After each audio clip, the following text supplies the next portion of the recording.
Hello guys, रात्रीचे 12 वाजलेत आणि मला आणि माझ्या मैत्रिणीला झाले पान खायची इच्छा, म्हणजे गोड पान खायची इच्छा. खूप आम्हाला म्हणजे क्रेव्हिंग वगैरे झाली, की आम्ही निघतो लगेच. ना आज एवढी थंडी आहे ना आणि थंडीमध्ये पान खायची जी मजा आहे ना ती वेगळीच. मग मस्तपैकी आम्ही विचार केला ग्रॅज्युएट पान ट्राय करूया. ग्रॅज्युएट पानवाला आमच्या इथे आहे आणि तुमच्या इकडे पण नियर बाय कुठेतरी असेल त्यांच्या फ्रँचायझीज वगैरे आहेत. तर आम्ही आमच्या इथे आलो आणि बघतो तर काय वेगवेगळ्या प्रकारचे व्हरायटी ऑफ पान होते. पण आम्ही नॉर्मल गोड पानच घेतले, कारण बोलले स्टार्टिंगला जरा गोड पानच ट्राय करूया. आणि ह्याला तर तुम्ही ओळखतच असाल, हा नाही ग्रॅज्युएट पानवाला, ह्याच्या बाजूला आहे तो आहे. आय थिंक, मला पण एवढं माहीत नाही. आणि पानाच्या वरती मस्त मला वाटतं ड्रायफ्रुट्स वगैरे लावून दिलेत त्याने आणि एवढं मोठं पान. आणि पहिला तर ही ट्राय करणार आहे, कारण हीच ट्राय करते ना नेहमी.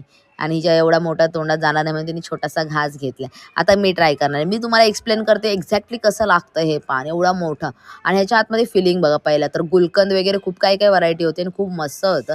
एवढं मोठं पान जात नाही तरी मी जबरदस्ती माझ्या तोंडात कोंबलेला आहे. नेहमीप्रमाणे मला जास्त हावरेपणा करायची सवय आहे ना, तसंच मी तोंडात कोंबलं. आणि तुम्हाला काही अजून कोणते व्हिडिओ बघायला आवडतील मला कमेंटमध्ये नक्कीच सांगा. ते वेगवेगळे मी व्हिडिओ घेऊन येईन तुमच्यासाठी. आणि आज खूप जास्त थंडी आहे. बाय गाईज, व्हिडिओ आवडला असेल तर लाईक करा. बाय.